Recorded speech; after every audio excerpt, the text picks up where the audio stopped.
Aqui é a equipe, sou eu ali, o Elias, sou o projetista e testador do Davi. Temos o Francisco como desenvolvedor, o Jonatas ali, que é um analista e testador da gente também, o Jean Alencar, que não pôde vir hoje, mas ele também está na parte de desenvolvedor, a Rayane, que é a única mulher do projeto assim, que está da equipe, mas como sempre comandando, as mulheres que comandam. A nossa gerente de projeto. Temos nosso professor, o mestre Thiago Bessa Pontes, que é nosso orientador do nosso projeto, e temos como orientadora também mestra Renata Kalina. Então, vamos falar um pouco sobre o Davi agora, em específico. O projeto tem como objetivo maior promover uma melhor qualidade de vida do deficiente na sua locomoção, no dia a dia dele. Então, a gente propôs uma solução tecnológica. Aí a gente imaginou, como a gente imaginou o Davi? A gente imaginou o Davi assim, a gente faz figura, brincando.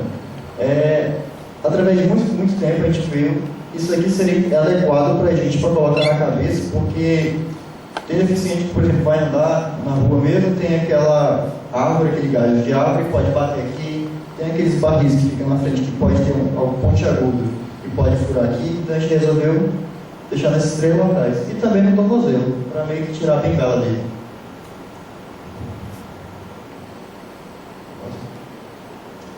Aí o nosso levantamento de requisitos foi através de estudos bibliográficos. A gente pesquisou muito sobre as deficiências, o que já tinha para os deficientes, e a gente aprimorou com as entrevistas com os deficientes. Ou seja, a gente pegou, olhou tudo aquilo, resolveu fazer algo diferente do que já tinha inventado, e a gente foi só aprimorando o dispositivo com os deficientes. Aqui a gente desenvolvendo lá na sala de estudo da faculdade. Pronto, dificuldades.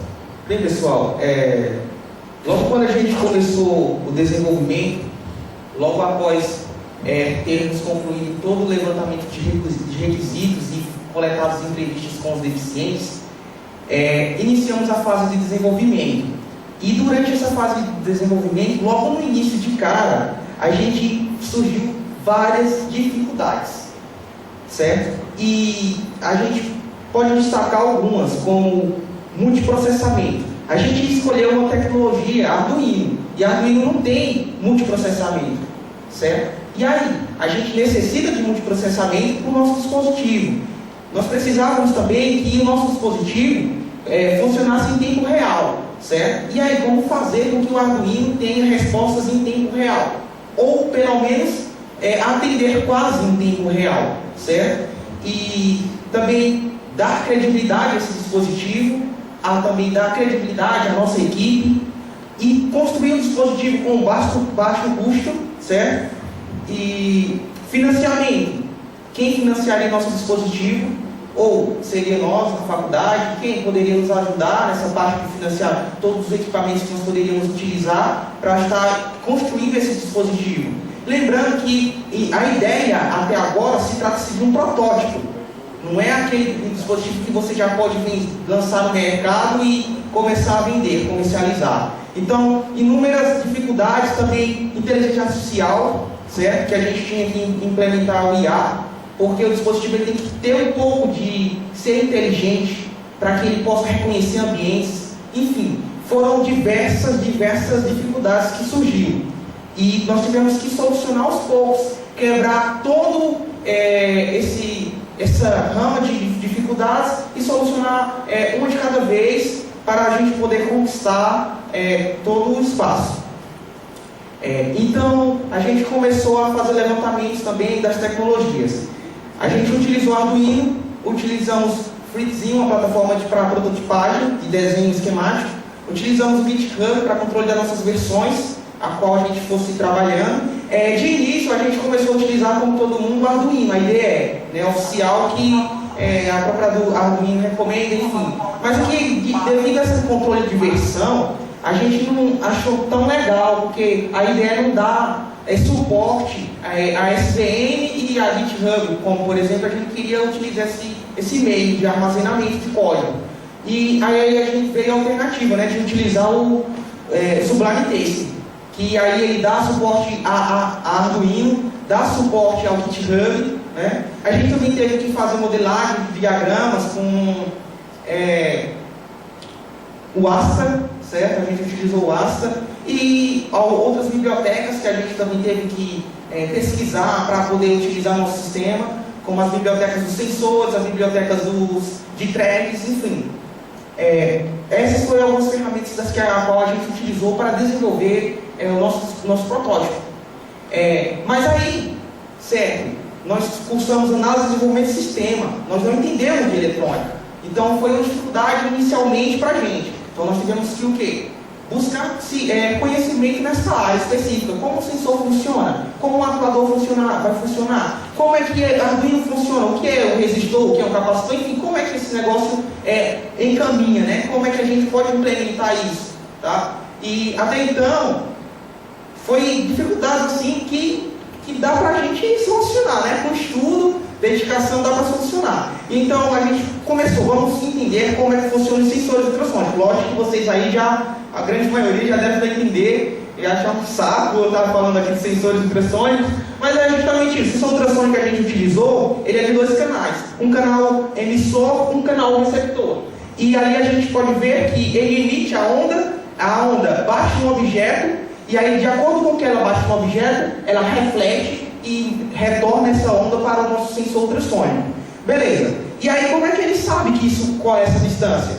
Beleza? Então o que é que ele faz? Ele pega o tempo inicial e o tempo final. O tempo inicial que ele mandou a onda, o tempo final que ele retornou, que chegou a onda novamente, certo?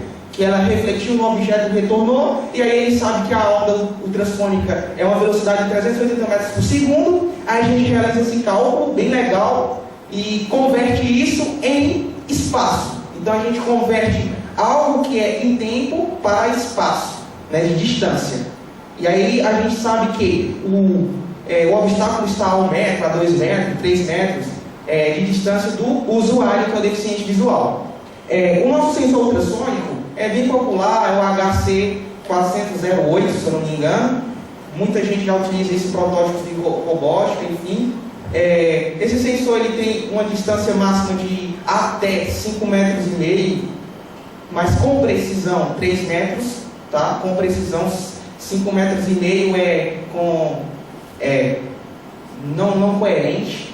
Então a gente optou até 3 metros. Lógico que tem sensores melhores que esse no mercado, mas é o que deu para a gente inicialmente utilizar, certo? Esse sensor é excelente, é um sensor muito bom. Aí a gente teve que estudar um pouco de agentes inteligentes. O legal é que você pode aproveitar todas essas cadeiras da disciplina que você está vendo durante a faculdade. Então você começa a ver lá aquelas disciplinas e tudo, e aplicar a sua prática do dia a dia nos seus projetos, né? Então isso fica legal, você compreende melhor as disciplinas e foi legal para aqui, para nossas atividades. Então eu coloquei um diagrama mais ou menos como é que funciona. Em geral, geralmente os agentes inteligentes são dessa forma, mas aqui eu esbocei para o nosso dispositivo. Então a gente tem aqui o ambiente, certo? Aí o que é que acontece? Esse ambiente, a gente coleta informações sobre ele, no caso, distância de obstáculos que existem no ambiente. Quem é que coleta? São os nossos sensores, né? Os sensores eles podem ser sensores ultrassônicos, pode ser uma câmera, enfim, pode ser qualquer outro tipo de sensor que você queira utilizar. No nosso caso, no momento, a gente utiliza apenas sensores ultrassônicos, pode ser sensores infravermelhos, enfim. Então eles coletam informações do ambiente. De acordo com essas informações que ele coleta, ele envia para o nosso programa inteligente, o Davi, que tem lá um pouco de lógica fuzzy para tratar os dados e tudo, bem coerente. E de acordo com esse tratamento de dados, aí ele envia para os nossos atuadores, que vão atuar no ambiente. Mas no nosso, os atuadores não atuam no ambiente, sim no usuário. Aí o usuário é que vai atuar no ambiente, de acordo com o que ele se proporcionar, com as informações que ele identificar com os atuadores. Então, como é que funciona? Sensores capturam os obstáculos, podem ser obstáculos em movimento ou obstáculos fixos, e o que ocorre? Detecta os obstáculos lá, distância, calcula legalzinho e envia para o motor vibratório, que é o nosso atuador. De acordo com a distância, aí ele dá aquele sinal de intensidade. certo? Se a vibração vai ser intensa ou razoável, e isso ele vai tratando de acordo com o tamanho da distância com a lógica fuzzy, certo? E aí o deficiente vai saber se ele pode ou não se aproximar do obstáculo, tá? Então ele vai saber lá que se o obstáculo, se só vibrar na parte de baixo, nos tornozelos, como propôs no diagrama anterior do esquemático do deficiente, ele vai saber que o obstáculo é só embaixo, na altura dos tornozelos, tá? Se vibrar um pouco mais acima, na altura da cintura, ele vai saber que o obstáculo também já é um pouco maior. E se vibrar aqui na cabeça dele, ele vai saber que o obstáculo é bem grande, né? Então uma proporção maior. E se for só na cabeça? Então o obstáculo só é aéreo, pode ser um galho, pode ser um orelhão. Então pode ser, né? Tem essa questão, pode ser. Não quer dizer que mas que existe lá um obstáculo, que o sensor está informando. Pode ser uma pessoa. Então, quer dizer que os sensores só diz que existe um obstáculo lá, mas não diz a natureza desse obstáculo. É verdade. Enfim, no momento, nossos sensores só dizem isso, no momento. Beleza. De acordo com todas as nossas dificuldades e nossos estudos, nós fomos desenhar como seria as disposições esquemáticas dos nossos sensores. Então a gente pode ver lá 4 sensores ultrassônicos que a gente utiliza. A gente utiliza um SPIC para alerta sonoro também ao deficiente. Por exemplo, o alerta sonoro de quando o sistema inicializa. Quando inicializamos o sistema, ele dá um bip para informar ao deficiente que o sistema iniciou e está operante, certo? E quando a bateria está descarregando, ele dá vários bips, long, com na realidade uma tonalidade diferente, para informar que a bateria está descarregando e precisa recarregar ou substituir aquela bateria para ele continuar utilizando o dispositivo.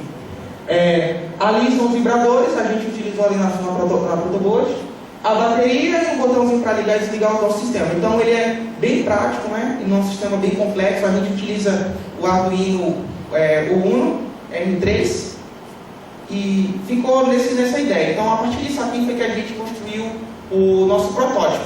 E aí ao fim de tudo veio mais ou menos isso aqui, tá? Vários sensores, 4 sensores, a caixinha que comporta a placa Arduino, porque não poderia ficar aquela placa solta aqui, cheia de fio de lá fora, tinha que ter uma caixinha bonitinha lá para ele colocar na cintura. Então foi a ideia que a gente teve inicial do protótipo, né? Lembrando agora, vou falar um pouco das dificuldades, mas foi da parte de desenvolvimento do software. Porque, como eu falei anteriormente, o Arduino ele não tem multiprocessamento. Então a gente teve que simular a ideia de multiprocessamento para Arduino. Como? A gente implementou uma biblioteca de thread que simula a ideia de thread. Então alterna esses sensores ultrassônicos. Porque, por exemplo, quem já fez algum sistemazinho com sensores ultrassônicos com Arduino, percebe que o quê? Esses sensores ultrassônicos têm algumas falhas, como por exemplo, se ele não captar a distância máxima que ele foi programado, por exemplo, o sensor tem uma distância máxima de 5 metros, mas se não tiver nada a 5 metros dele, ele vai ficar lá lendo, e a leitura da minha bateria, quem vai fazer? Por causa do gargalo que ficou lá no sensor, esperando retorno, na realidade, retorno. Ficou o gargalo, né? Então, e os outros sensores que eu estou lá? Vai ficar embancado no 1, porque um vai ficar querendo uma resposta. Enquanto essa resposta não chegar, ele vai ficar lendo, e os outros vão ficar lá ocioso, né? Então, isso não é interessante. Todos os dispositivos têm que funcionar paralelamente, independente de um danificar ou não. Então, com a ideia de simular uma thread, o que é que acontece?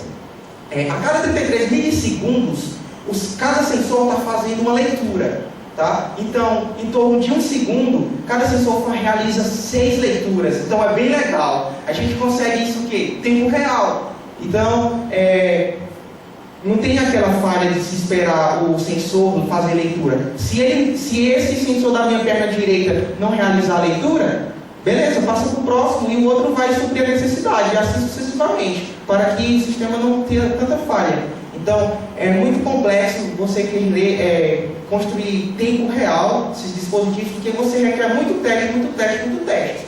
Mas o interessante é que deu para sair com tudo isso. E também a questão de implementar a lógica fuzzy para tratamento. Bom, a gente pode ver que a gente utilizou os 4 sensores aí, tem a caixinha ali de acrílico que a gente pegou também de kilo junto com o kit, a gente meio que deu uma de design aqui para deixar um produto comercial. Também a gente fez curso de corte e costura, como vocês podem ver, a gente pegou o velcro ali, a gente cortou, foi bem legal. A gente utilizou também fios de mouse, coloca um fixo isolante para não ficar muitos fios soltos também. Fizemos também um manual de instruções para o acompanhante do deficiente e também tem um manual em braille para o deficiente também, para ele saber como é que manuseia o aparelho, se caso ele esteja sozinho. Aí foi a fase de teste, eu fui lá para o shopping, cara, foi terrível lá, sério. Porque assim, quando eu cheguei lá, que eu coloquei o dispositivo, a segurança já veio atrás de mim lá. Falei, vai para a segurança lá que você não pode fazer isso aqui não. A questão da cultura digital, né? Na nossa cidade, na nossa localização, a cultura deles. Então eles ignoraram quando vê algo diferente, ou o que é isso? É um homem-bomba? Né? Então eles falaram pra mim, né? Falaram que me chamaram de homem-bomba, olha aí, não pode estar nesse negócio, né? Se é bom, isso é o quê? Eu falei, não, isso é um dispositivo que a gente fez e tudo mais, e pediram uma declaração da faculdade, blá blá blá. Aí a gente pegou e entrou em acordo lá com eles, até que eles deixaram a gente utilizar dentro do shopping, fazer um vídeo e fazer um teste lá dentro do shopping para ver se está prestando mesmo, né? Deixa eu ver o que mais que eu ia falar. O interessante disso aqui é que é muito, mas muito ser sério. Sério, muito mesmo. Porque eu tinha um trajeto de no máximo 100 metros para fazer. Eu não consegui fazer isso. Porque mesmo eu tendo aquela memória fotográfica, é isso? Memória visual. Isso, memória visual. Eu não consegui chegar do outro lado lá. Porque vibrava toda hora, eu não sabia o que era aquilo. Na hora que vibrava, eu pegava, via que era um vidro. Aí eu, troca, por onde eu vou? Teve um momento que eu fiz círculos lá. Mas assim, é bem interessante utilizar o dispositivo, porque assim, é uma fase de adaptação que eu tenho que passar. Tá entendendo? E já com o deficiente foi muito gratificante ver o brilho no olho dele quando a gente foi falar do Davi, que mostrou aquela solução, foi bem bacana mesmo. A gente utilizou o teste com ele ajudou muito a gente, mas muito, é o Denis, isso daqui. Ele ajudou muito a gente no desenvolvimento desse projeto e não para por aí, né? Tem muitas coisas que vai vir pela frente ainda. Na fase de teste, a gente pode constatar várias funcionalidades do sistema, principalmente se ele está atuando com aquilo que foi projetado, né? E se foi levantado nos requisitos anteriormente. Então, é interessante ressaltar que o nosso dispositivo ele não funciona em salas isoladas, com isolamento acústico. Por quê? Porque a onda bate e ela ecoa, ela se propaga naquele isolamento. Então, ela não funciona, tá? Em isolamento de salas com isolamento acústico. Então, não é recomendado nosso dispositivo ser utilizado nesse tipo de ambiente. E outros tipos de ambientes que tenham eletromagnetismo, enfim, não sofre interferência. Tá? Só sofre interferência, talvez, em extremo vento, né? Porque como ele é uma onda que ecoa e tem muita sensibilidade essa onda, então o que é que ocorre? Quando se for um extremo vento, né, uma rajada de vento muito forte, pode dar um alerta falso. Né? Então, depende muito da região onde você vai utilizar o dispositivo. É limitação do próprio sensor, é isso? É limitação do próprio sensor. Inclusive, é interessante utilizar sensores infravermelho para utilizar na precisão disso. Tá? Durante a fase de desenvolvimento com o deficiente, o Denis, esse aqui, da minha esquerda, isso. Ele propôs também as disposições dos sensores do corpo do deficiente. Ele que disse se a localização está legal ou se não está legal. E também a gente fez as avaliações junto com os fisioterapeutas, né, que sabem a questão onde se colocar ou não o projeto, né, o sensor, porque pode incomodar ou prender uma artéria, sei lá, algo do tipo. Então, foi feito esse levantamento com cuidado. Bem, o que ele ressaltou durante a fase de teste? O sensor, ele sim identifica todos os obstáculos. Aqui a gente vê que o sensor está identificando esse obstáculo que está aí na frente dele, só que ele tem que ir se arriscar até de encontrar o obstáculo para saber a natureza do obstáculo. Tá? Então, o que acontece? Não é legal que o deficiente se arrisque a ir até lá para saber o que é. Né? Não é legal. Então, falta o que? Implementar mais coletas de dados para o deficiente. Falta fazer esse levantamento de coleta de dados para o deficiente. Está interessante. Diz que tem lá uma pedra, diz que tem lá um batente, diz que tem lá sei lá, a rede ou a cadeira. Então, mas ele não vai saber que é isso até que ele chegue lá. Tá? Mas ele já tem ciência. Por exemplo, esse dispositivo é legal para quem é ideal para aquele deficiente que já nasceu cego? Não. Por quê? Porque por ele nascer cego, ele já desenvolve sensos quase assim, vamos dizer, perfeito. A audição dele fica tão avançada que, sinceramente... A forma que ele enxerga o mundo não é a mesma forma que eu, você enxerga o mundo, que é acostumado a ver as coisas, né? A percepção dele é completamente... A percepção dele é bem extrema, é bem diferente. É tanto que um deficiente que nasce cego, se passar uma pessoa por ele, por mais que você passe escondidozinho lá, o deslocamento da massa no ar, ele sente na vibração da pele, eles são muito sensíveis. Eles conseguem desenvolver essa sensibilidade. Então ele sabe que tem uma pessoa lá do lado dele, que passou ou não, seja lá o que for. Ele sabe, ele consegue ter uma audição super, vamos dizer, ultrassônica. A audição deles são muito boas. Tem deles que andam aí normalzinho na rua, você, fantástico. Mas aí, vamos supor, ou você ficar cego aos 26 anos de idade, 23 anos, 18, sei lá, durante ao longo da nossa vida. Não é tão legal, né? Não é legal, ninguém quer isso. Mas aí, se tiver um dispositivo que nos ajude a não esbarrar, a não cair, não tropeçar, é de grande ajuda, né? Porque ninguém quer se ferir. Imagina um deficiente ferir sua canela e pronto, já é sério, né? E aí, machucou a perna, pronto, não faz mais nada da vida. Não tem condição. Então, isso é muito esse produto vai ficar muito legal, esse protótipo vai ficar muito legal nessa questão de ajuda ao deficiente visual. E aí a gente tem umas soluções que a gente colheu para possíveis implementações na realidade. Já deu um andamento nessas implementações que é para solucionar esses problemas. Por exemplo, o deficiente visual, o nosso sensor, ele não detecta obstáculos de baixo relevo, como um buraco, como descer uma escada, né? O sensor está apontando para frente, não para baixo. Então, não tem como ver se tem um buraco lá. Não tem como ver se isso ele está descendo numa escada. No momento, não é? Então, precisa sim implementar novos o quê? Sensores que tratem essas informações e trabalhem em conjunto com os sensores que a gente já tem, certo? E aí nós já temos soluções propostas para isso. E que são as soluções de implementação de processamento de imagem. Eu creio que muitos de vocês já ouviram falar nisso, né? Então, processamento de imagem é algo fantástico. O Google utiliza para o carro dele andar sozinho lá na rua, né? O carro móvel do Google, automático. E utilizando o processamento de imagem no nosso dispositivo, ele vai poder solucionar não só a mobilidade do deficiente visual, mas também vários outros fatores, por exemplo, fazer compras. O deficiente vai fazer a compra, ele não sabe se o valor do troco é verdadeiro, né? Se aquela nota que está dando para ele é verdadeira. O deficiente vai fazer uma compra, ele não sabe se aqui realmente é um pote de azeitona ou de palmito, não é? Enfim, como eu falei, os sensores anteriores, ele não detecta a natureza do obstáculo. Com o processamento de imagem, vai dizer para o deficiente que é uma cadeira, que é um cachorro, que é uma pessoa, que tem um carro na frente dele, que é uma escada descendo, que é uma escada subindo, não é? Com o processamento de imagem, isso fica fantástico. E os sensores ultrassônicos? Vai dizer a distância que ele está daquilo. Fantástico.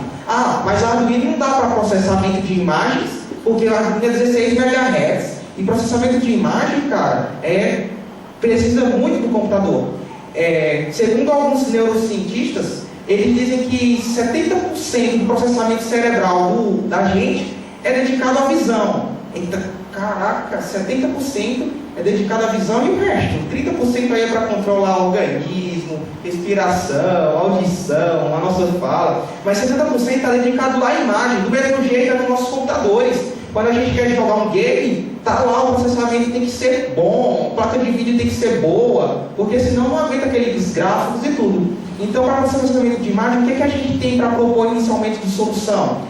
Eu acho que vocês já ouviram falar no PC Arduino. Já? Alguém aí na plateia já ouviu falar no PC Arduino? Pronto, o PC Arduino é bem legal. Ele tem 1 GB de processamento, certo? Ele usa o sistema operacional Ubuntu, Linux ou Android. ele suporta o Ubuntu 12.4 ou 12.10. Ele tem dedicação de vídeo 2D e 3D, legal, ele tem 400 núcleos só para processar imagens. Ele tem suporte a Wi-Fi até 100 MHz, ele tem suporte a Ethernet, ele dá suporte a bateria de 5 volts e 2 amperes, ou na realidade 2 amperes. Enfim, cara, a qualidade dele dá para fazer esse nosso processamento de imagem legal. Não vai ser igual ao nosso processador Intel i7, mas vai dar para fazer um processamento de imagem, reconhecer legal uma pessoa com processamento de inteligência artificial de imagens. A gente vai reconhecer pessoas, vai reconhecer buracos, não é? Vai reconhecer, enfim. E aí a outra parte legal é utilizando geolocalização. Com geolocalização, a gente vai poder dizer para ele qual a rua que ele está, para ele poder andar na cidade. A gente, em ambientes fechados como instituições, universidades, a gente pode utilizar QR Code, certo? Por exemplo, numa porta, coloca lá uma placa do QR Code da diretoria, quando ele passa, lá o processamento de imagem reconhece aquele QR Code, informa para ele que ali é a diretoria, informa que é a sala dele, informa qual o corredor ele está, certo? Utilizando QR Code. Mas QR Code pode demorar um pouquinho. Tá, vamos usar RFID, né, para processamento das localizações dentro de ambientes internos. Usa o RFID como uma etiqueta adesiva.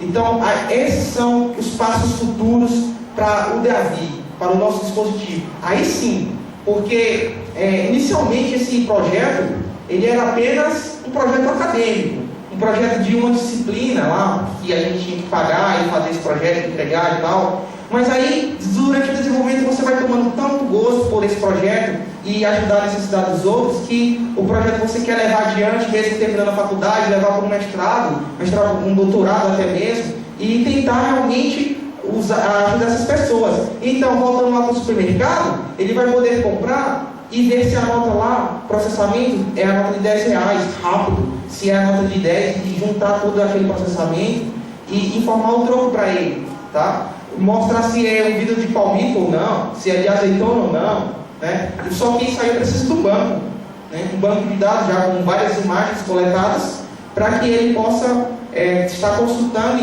em tempo real e fazer isso, tá? Então é bem legal essa parte desafiadora que a gente tem pela frente. Nossas referências não são, para essa apresentação foram poucas, mas quer saber mais? Entre no nosso site clubedosgeekers.com.br/Davi, e tem lá bastante coisa relacionada ao nosso projeto, tá? Esse site Clube dos Geekers é um site que a gente propôs para divulgar tudo aquilo que a gente tem aprendido durante nossa vida acadêmica, auxiliar os demais que estão iniciando e até mesmo estão já dando andamento. Então nós temos lá postagens, fóruns, videoaulas, e a gente tenta ajudar o máximo possível as pessoas, e que elas também, a gente tem aquela troca, né, de aprendizado. Isso é bem legal. Vocês têm alguma pergunta em relação ao projeto, como funciona, algo, sugestões pra gente? Aqui na internet estão perguntando qual é a linguagem que você utilizar. Alguém não ouviu a linguagem que você utilizar no desenvolvimento. Tá, verdade, a gente não falou. A linguagem de desenvolvimento, o Arduino suporta C e Java, né? A gente usou C para processamento mais rápido. Esse outro Arduino que a gente vai utilizar, que é o BCDuino, ele suporta o Python, suporta o C, C++ e Java, certo? Mas a gente vai continuar com C por alternativa de rapidez, porque a gente quer processamento em tempo real. Lógico que Java está conseguindo lá equilibrar isso também, só que a gente alterna por C mesmo.